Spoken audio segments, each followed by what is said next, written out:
Bonjour à tous, aujourd'hui je voulais faire cette petite vidéo qui est dédiée aux personnes dites électrosensibles ou électro-hypersensibles. On les appelle aussi les radiosensibles. Alors si vous faites partie de ce type de personnes-là, c'est peut-être que vous suspectez ou que vous, vous avez la certitude d'avoir une certaine sensibilité aux ondes électromagnétiques. Ces ondes qui sont omniprésentes aujourd'hui dans notre environnement puisqu'elles proviennent par exemple des antennes relais, des téléphones portables, du Wi-Fi. Vous avez aussi les ondes qui peuvent provenir du micro-ondes qu'on se sert très souvent tous les jours. Donc en fait, il y a énormément de sources d'ondes. On appelle ça aussi la pollution électromagnétique, électrosmog, aussi le terme d'électrosmog qu'on emploie souvent. Donc dans cette vidéo, je vais vous présenter tous les différents types d'ondes électromagnétiques qu'on peut retrouver à la maison. Je vais vous présenter également tous les symptômes, les types de symptômes qu'on peut avoir quand on est une personne électrosensible comme moi. Et également comment se protéger à la maison de ces ondes électromagnétiques. Et enfin, je vais vous montrer le petit appareil qu'on va tester ensemble de marque Cornet, qui est très très utile justement pour mesurer les ondes électromagnétiques à la maison et ainsi diagnostiquer votre environnement au niveau de la pollution électromagnétique. Et ce qui est très bien, c'est qu'avec ce type d'appareil, on peut clairement et précisément identifier le type d'onde et le type d'appareil qui va vous générer une pollution électromagnétique. Avant de commencer, il est important de bien connaître les définitions de ce dont on va parler. Donc je vais vous faire un petit rappel, justement, j'ai Wikipédia ici avec moi qui va nous permettre de regarder un peu les définitions de, par exemple, qu'est-ce qu'une onde? Une onde, c'est une propagation d'une perturbation produisant sur son passage une variation réversible des propriétés physiques locales du milieu. Bon, c'est un peu barbare comme définition, mais pour bien comprendre ce que c'est une onde, par exemple, une onde sonore, quand moi je parle, c'est la vibration des cordes vocales, vont se propager dans l'air, vont être captées par le micro là, de mon smartphone, rediffusées par votre haut-parleur, et également repropagées dans l'air jusqu'à vos oreilles. Et les petits os qu'il y a dans les oreilles fait que la vibration va produire un message qui va être interprété par votre cerveau, ce qui fait que vous arrivez à me comprendre. En fait, ça c'est l'onde sonore.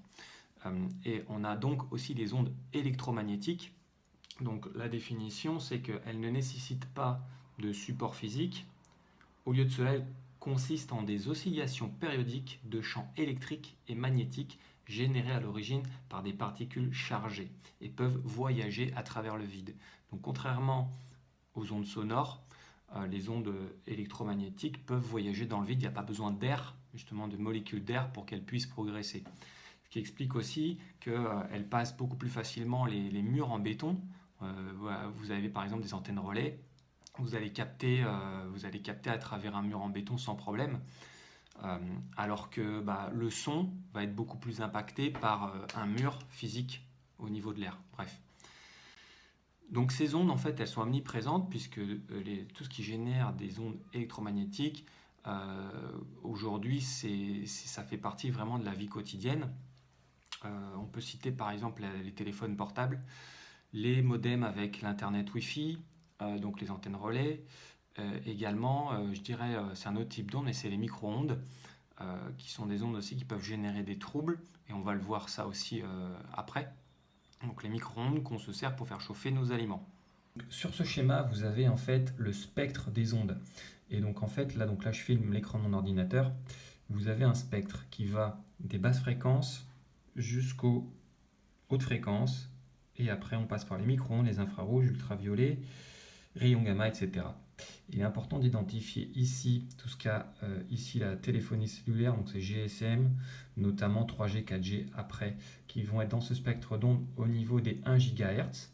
Donc ça c'est la fréquence qui s'exprime en Hertz, la fréquence de l'onde, et on a des ondes de différentes fréquences. Vous avez également ici, alors où est-ce qu'il est? Oui, le four micro-ondes, voilà. Le four micro-ondes qui est, on va dire, entre 10 et 100 GHz, qui se rapproche du 100 GHz. Et je vais vous montrer un autre schéma qui se trouve ici, où on voit, vous voyez en fait le Wi-Fi qui est entre le téléphone portable et le micro-ondes. Donc en fait, tous ces ondes-là, tous ces types d'ondes-là, sont susceptibles de générer des troubles aux personnes électrosensibles. Après, il n'y a pas que ces ondes-là, hein. On peut avoir aussi des sensibilités sur d'autres fréquences d'ondes. Moi, je vous parle en fait de mon cas. Et pourquoi j'ai été amené justement à étudier ces ondes-là? Parce que moi, je suis particulièrement sensible aux ondes Wi-Fi, au téléphone portable et au four micro-ondes. Bah, ça, je pense que tout le monde est sensible aux micro-ondes. Donc maintenant, passons aux troubles ressentis quand on est une personne électrosensible. Moi, personnellement, je m'en suis aperçu quand j'étais étudiant. J'habitais dans une résidence étudiante et en fait, je constatais justement qu'au bout d'un moment, à rester dans la chambre d'étudiant, je commençais à avoir des difficultés à me concentrer, à avoir des acouphènes sur une oreille notamment,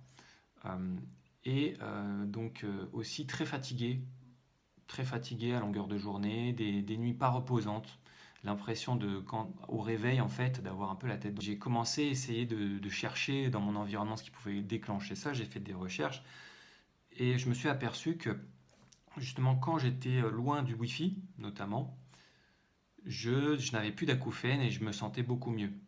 J'arrivais mieux à me concentrer, etc. Et j'ai fait vite le rapprochement justement avec cette connexion Wi-Fi. Et quand j'étais sur mon ordinateur avec le Wi-Fi activé, je me rappelle, ça me bourdonnait dans ma tête, c'était vraiment presque insupportable. Et dès lors, j'avais commencé déjà à faire des recherches sur l'électrosensibilité. Voilà un peu ce type de troubles. Donc je reprends mes notes hein, pour ne rien oublier. Trouble du sommeil, impression de ne pas avoir une nuit reposante. Trouble de la concentration, de l'attention et de la mémorisation. La concentration, c'est-à-dire par exemple, quand on réfléchit à quelque chose, à une idée précise, ou quand on est en train de rédiger un texte, on a du mal à focaliser dessus en fait. Et la pensée va comme s'évanouir autour, enfin s'évader, je ne sais pas comment l'exprimer.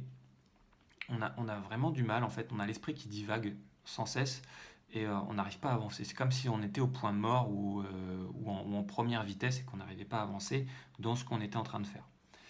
Les acouphènes, alors les acouphènes pour moi c'est clairement dû au Wi-Fi et aussi au téléphone. Hein. Quand je suis trop souvent au téléphone, donc ça c'est quelque chose que je ne fais plus parce que maintenant soit je suis en mode haut-parleur kit main libre ou alors j'utilise une oreillette.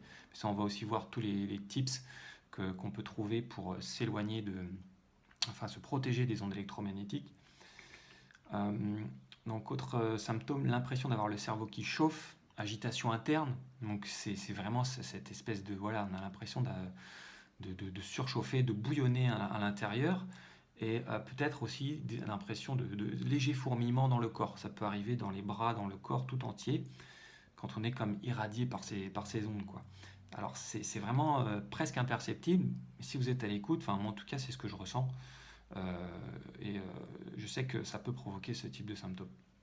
Fatigue, manque d'énergie, ça agit sur l'humeur, donc peut être aussi de mauvaise humeur puisqu'on est fatigué, et ça agit aussi sur la motivation, une baisse de motivation, une baisse de l'envie. C'est vraiment blasant, quoi. Voilà pour les symptômes. Donc avant de passer à la partie de comment se protéger des ondes électromagnétiques quand on est une personne électrosensible, il est important de bien avoir à l'esprit qu'on est tous différents. Et une personne électrosensible va être plus ou moins électrosensible, elle va être plus ou moins sensible au Wi-Fi ou à je ne sais quel type d'onde. En fait, ça c'est vraiment personnel. Et on peut être dans les hypersensibles, les hypersensibilités, c'est-à-dire dès qu'il y a une source à proximité, vous avez des symptômes et vous vous en rendez compte.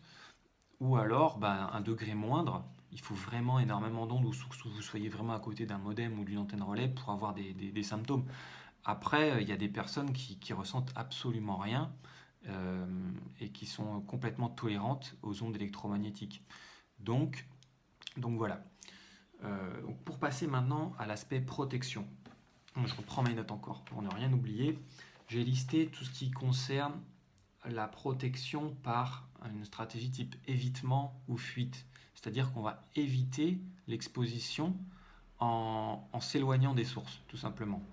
Donc première chose à faire, c'est de fuir la ville et aller à la campagne, puisqu'en général, à la campagne, il y a beaucoup moins d'ondes dans l'environnement. Euh, une possibilité aussi, c'est d'essayer de s'éloigner au maximum des antennes relais. Alors, les antennes relais, il y en a un peu partout. On peut en mettre sur les toits des immeubles. On peut en mettre sur les montagnes. L'idée, en fait, c'est de justement que tout le territoire soit couvert par un réseau. Donc, c'est très difficile d'échapper aux ondes téléphoniques, notamment, sauf si on va en pleine montagne ou dans un endroit vraiment désert où il y a justement pas d'antenne relais.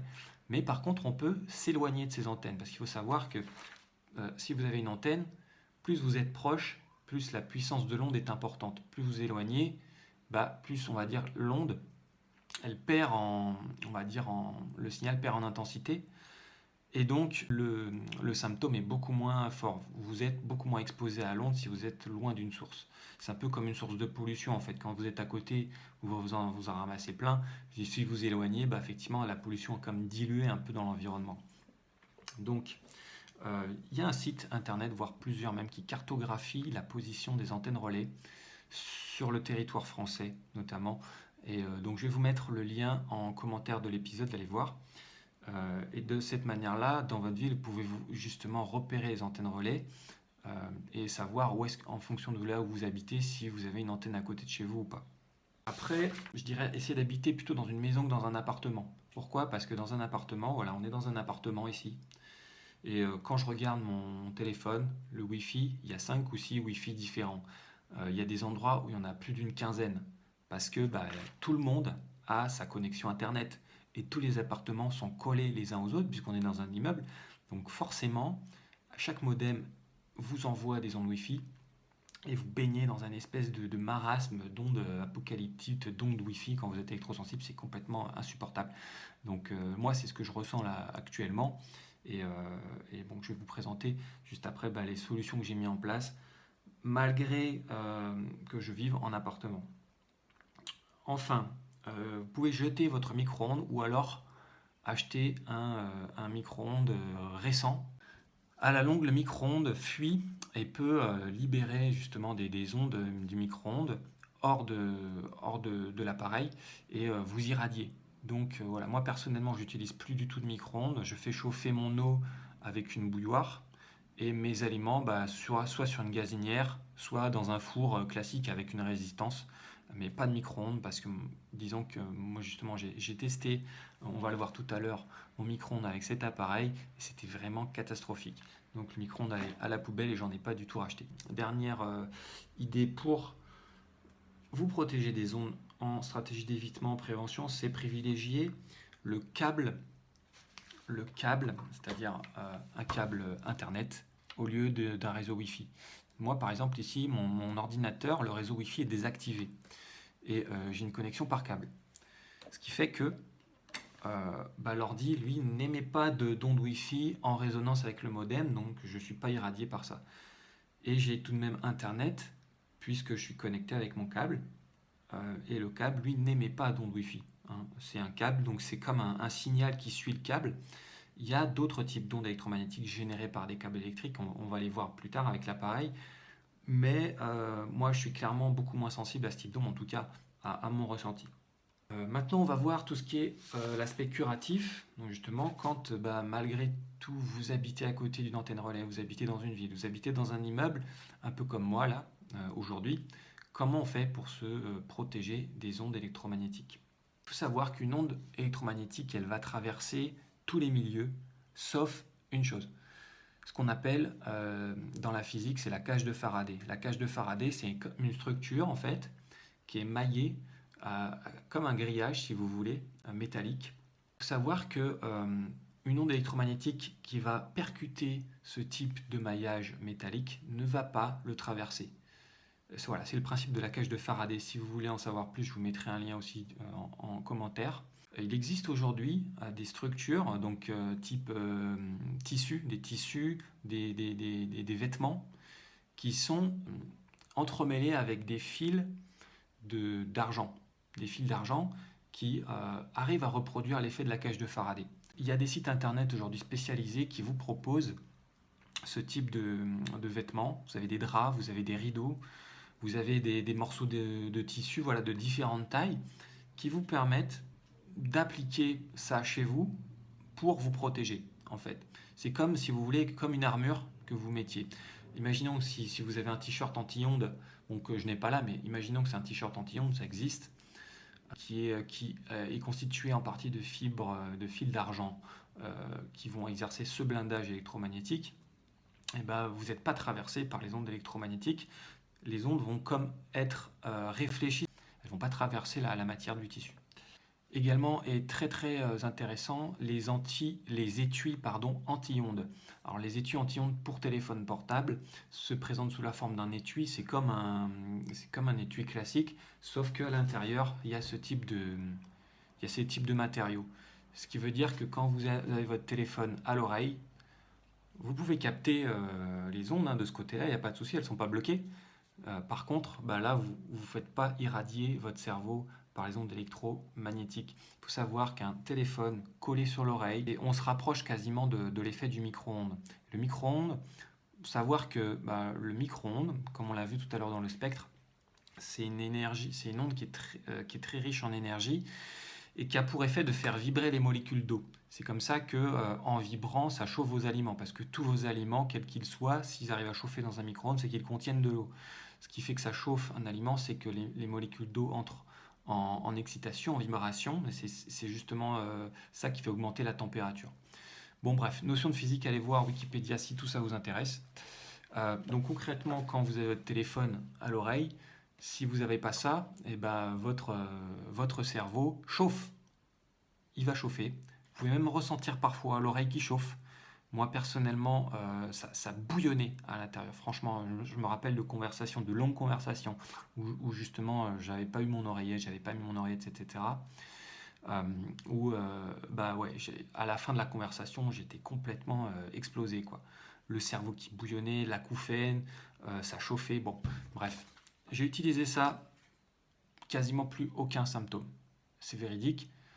Et donc ça, c'est vraiment, vraiment chouette, justement, parce que ça va éviter à l'onde, elle ne peut pas traverser cette matière, donc elle ne peut pas traverser votre cerveau. Elle va rebondir, ce qui fait que votre cerveau est à l'abri, il ne va pas chauffer sous l'influence de l'onde électromagnétique et vous êtes complètement protégé. Alors il existe de nombreux produits qui vont vous permettre d'arrêter les ondes, de vous protéger des ondes. Alors par contre, attention aux arnaques, parce que moi j'ai testé, on va dire, quand on est électrosensible et qu'on cherche une solution, c'est vrai qu'on va tester un peu tout et n'importe quoi, même si ça nous paraît un peu louche. Et donc c'est vrai qu'il y a beaucoup d'arnaques dans ce milieu, parce que quand on est en souffrance, on va forcément tester des trucs, on essaie de trouver la potion magique pour régler notre problème. Donc moi j'ai testé tout ce qui est soi-disant des pierres ou des minéraux qui sont capables d'arrêter les ondes, etc. Franchement, j'ai jamais trouvé aucun effet, ou alors peut-être très très peu à ça. Clairement, il n'y a pas d'explication scientifique que ça fonctionne. Je ne dis pas que ça ne fonctionne pas, mais méfiez-vous des arnaques. Une chose est sûre, c'est que tout ce qui est barrière avec un tissu à base de fil d'argent ou de fil métallique qui exerce l'effet d'une cage de Faraday, ça c'est très efficace, parce que c'est une barrière physique qui répond à un problème physique. Une onde, c'est quelque chose de physique qui répond aux lois de la physique. C'est pas quantique, c'est la physique, je dirais, traditionnelle. Euh, donc, ça marche. Voilà, ça bloque l'onde, vous n'êtes pas exposé, terminé, on arrête là. Il n'y a pas de question de ah ouais, l'onde va être modifiée pour que mon corps soit pas impacté, etc. Enfin, voilà. Bon, je dis pas que ça marche pas, je dis pas qu'il n'y a pas d'autre solution. Euh, D'ailleurs, si vous en avez trouvé qui fonctionnent, mettez-les moi en commentaire. Je suis vraiment très intéressé pour savoir ce qui fonctionne et ce que je pourrais aussi moi mettre en application chez moi. Passons maintenant au test avec donc ce petit appareil de marque Cornet. C'est un appareil qui va être capable de détecter les ondes électromagnétiques de différents types de fréquences, de différentes gammes de fréquences. On a vu qu'il y avait des basses fréquences, des moyennes fréquences, des hautes fréquences, des micro-ondes, etc. Et lui, c'est un appareil qui a un spectre de mesure qui est très large. Donc il va pouvoir mesurer les basses fréquences, les hautes fréquences. Donc c'est vraiment top, parce que on va dire tous les électrosmogs, tous les types de pollution électromagnétique que vous pouvez avoir chez vous, il va les mesurer. Et c'est un appareil qui est vraiment très abordable. C'est l'un des meilleurs rapports qualité-prix qu'on peut trouver sur Internet. Moi, ça fait plusieurs années que je l'ai et j'avais fait une étude assez poussée sur tous ces types d'appareils-là. Et c'est vraiment l'appareil qui était le mieux noté sur les forums. Bon voilà, je sais pas, tout simplement, moi je suis vraiment très très satisfait. Donc en fait, l'appareil nous affiche, donc, on voit pas très bien, une valeur en milliwatts par mètre carré avec une valeur en mégahertz. Donc en fait, ça c'est ce qui va caractériser l'onde. Et nous, ce qui nous intéressé, nous, grand public, on va dire, c'est que là, vous avez un code couleur, vert, jaune orangé et rouge. Et il y a un petit voyant ici qui monte, qui peut rester dans le vert, qui va orange ou qui va dans le rouge. En fonction, s'il y a des ondes qui peuvent avoir un impact sur la santé, notamment sur les personnes électrosensibles, ou pas. Donc quand on est dans le vert, c'est que tout va bien. Quand on est orange, c'est que il y a une source d'onde à proximité. Ça peut avoir un effet sur la santé avec des symptômes et des troubles, etc. qu'on a vu en début de vidéo. Et dans le rouge, c'est vraiment pas bon. C'est que là, quasiment toutes les personnes, même les pas électrosensibles, peuvent avoir des troubles. Donc nous allons tester avec ce petit appareil le modem pour voir l'effet des ondes Wi-Fi. Nous allons aussi voir l'effet du téléphone portable. Alors je vais être un peu embêté parce que je suis en train de filmer avec mon téléphone portable. Je ne sais pas comment je vais faire, mais on va essayer. Nous allons aussi tester une antenne relais. Donc on va aller se déplacer après tout à l'heure en voiture. On va aller à proximité d'une antenne relais. On va s'éloigner de cette antenne pour voir comment lui il réagit. Et également le micro-ondes. Donc le micro-ondes qui en fonctionnement, on va voir justement si le micro-ondes fuit, c'est-à-dire que s'il y a des ondes qui sortent, lui va le détecter tout de suite, ou s'il ne fuit pas, dans ce cas-là, c'est un micro-ondes qui est en bon état. Donc nous voici pour le test grandeur nature du modem Wi-Fi. Alors le modem Wi-Fi se trouve ici, donc je vais vous le montrer. Voilà, ici le modem Wi-Fi. Et vous voyez ici l'appareil déjà qui commence à réagir. Regardez, on va se rapprocher. On se rapproche. Donc le modem, c'est ce truc bleu là. Plus on se rapproche, plus l'appareil réagit, plus forcément on est vraiment à la source de la pollution électromagnétique. Donc là où le Wi-Fi le plus puissant. Quand on s'éloigne, voilà, on redevient, là on est à peu près à 2 mètres, on est dans le jaune. À 3 mètres, on est encore un peu jaune. Il faut vraiment s'éloigner à plus de 4 mètres pour retourner dans le vert. Maintenant, on va faire le test avec le drap anti-ondes sur le modem. Donc, je suis à côté du modem et vous voyez que c'est quasiment vert, juste à côté du modem. Il faut vraiment être collé pour aller dans l'orange. Ça veut dire que le tissu anti-ondes joue son rôle, arrête les ondes électromagnétiques et donc là on est beaucoup moins exposé. Bien sûr on va plus capter le Wi-Fi, mais on est beaucoup moins exposé aux ondes. Ce qui veut dire que si vous mettez ça par exemple sur votre tête, vous êtes protégé des ondes électromagnétiques. Alors maintenant, test des ondes du téléphone portable. Alors là, je suis en mode avion, mais mon téléphone est en train de me filmer, donc je ne peux pas vraiment tester.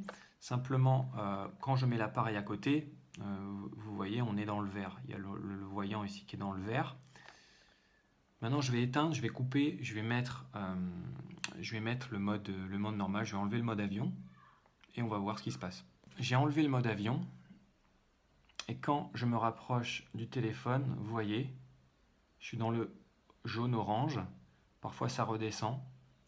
Et en fait, à chaque fois que le curseur monte dans le jaune-orange, c'est que le téléphone envoie en fait un message, il envoie des ondes pour savoir si il n'y a pas un SMS qui est arrivé, si vous avez bien reçu vos emails, si vous êtes connecté sur le Wi-Fi, si vous n'êtes pas en train de recevoir un appel. En fait, il y a toujours une espèce de veille où il y a un échange entre l'antenne relais et votre téléphone.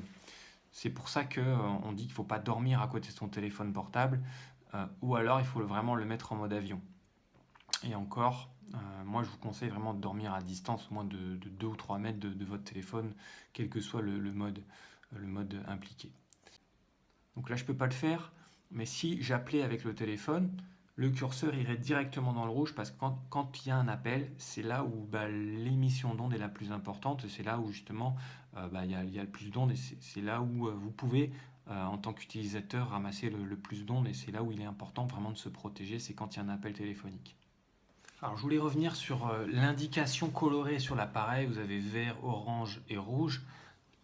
C'est pas parce qu'on est dans le vert qu'on va rien sentir au niveau des symptômes. C'est vraiment à titre indicatif cette échelle. L'idée en fait de cet appareil, c'est vraiment de localiser les sources de pollution. Et justement, avec cet appareil, vous pouvez vous balader dans votre maison, parce qu'il peut y avoir des sources de pollution électromagnétique insoupçonnées. Et d'ailleurs, je vais vous montrer un exemple dans mon appartement. Donc voilà, disons qu'on est en train de se balader dans l'appartement et on va voir comment réagit l'appareil. Donc là, bon, là, j'ai déjà fait le tour et j'ai repéré quelque chose d'anormal. Donc là, je suis dans le vert, tout va bien, je suis dans la chambre des enfants. Quand je me rapproche du sol, en fait, il n'y a rien, toujours rien, toujours rien. Je pose l'appareil au sol, ici, toujours rien. Donc je déplace l'appareil sous le lit et en fait, le curseur déjà, il commence à... Vous voyez, il commence à, comment dire, à passer du deuxième cran de vert et tiens, là je suis dans le orange. Et en fait, alors tout à l'heure c'était beaucoup plus net quand je l'ai testé, il y avait beaucoup plus de orange.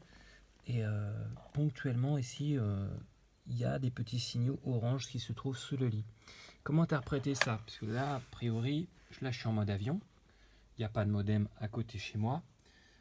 Et moi j'interprète ça au fait que sous l'appartement, il faut savoir que juste derrière là où on est, il y a des prises téléphone sur lesquelles on peut brancher un modem. Donc là, peut-être le voisin du dessous, il a son modem qui est branché soit sur le mur, soit au niveau même de son plafond. Ce qui fait que nous, on mesure son Wi-Fi en fait. Voilà, encore un signal orange à l'instant.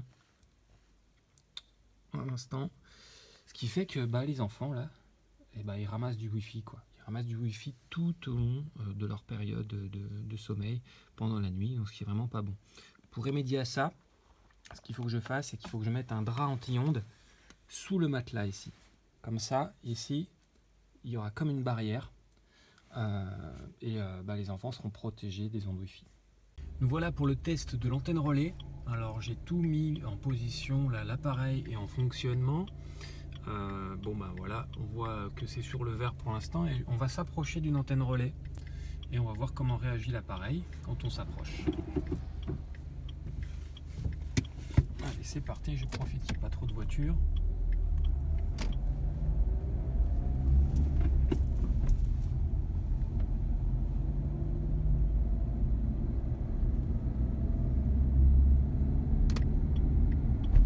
On voit ça commence à réagir, je vais me garer sur le côté.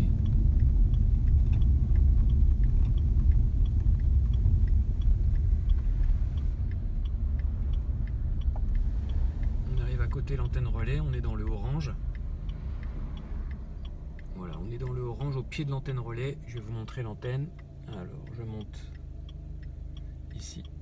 Ça c'est l'antenne relais. Alors, je ne sais pas si c'est du 3G, du 4G, du GSM. En tout cas, voilà, ça dégage des ondes. Et là, sur l'appareil, on est en jaune à peu près. Et si on fait la démarche de s'éloigner à nouveau,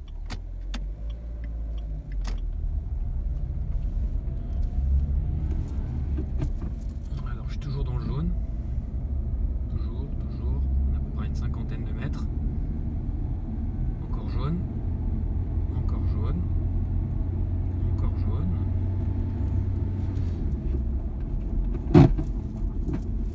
encore jaune, on devient vert, voilà, on est à peu près à 200 mètres de l'antenne, on est dans le vert, ça veut dire qu'à 200 mètres à la ronde, globalement toutes les personnes à 200 mètres autour de l'antenne sont exposés à ces ondes-là qui peuvent avoir des effets sur la santé, notamment des symptômes qu'on a vu tout à l'heure pour les personnes électrosensibles.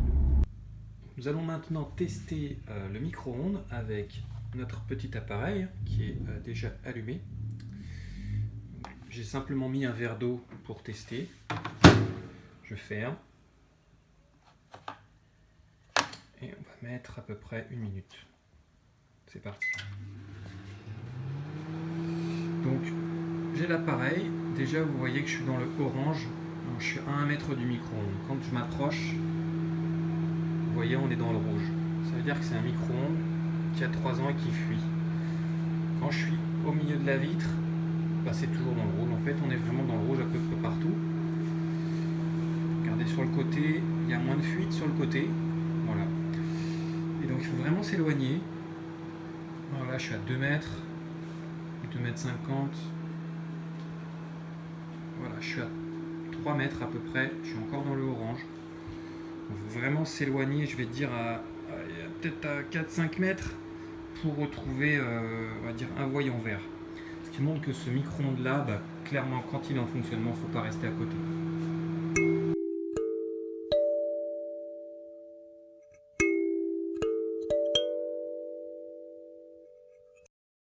Voilà, c'est la fin de cette vidéo. Surtout, mettez-moi en commentaire ce que vous en avez pensé, si vous avez vous aussi vos tips d'électrosensibles. Partagez, franchement, c'est top. Si justement tout le monde peut s'échanger ses solutions, ses idées sur ce sujet. Et une chose importante, likez la vidéo si vous avez aimé, si vous avez apprécié les choses, parce que c'est grâce à ces likes notamment que d'autres personnes électrosensibles vont pouvoir tomber dessus YouTube en cherchant justement la thématique des ondes, etc. Essayons aussi d'aider toutes les autres personnes qui ont ce type de problème. Merci pour votre écoute et à bientôt pour une prochaine vidéo. Ciao!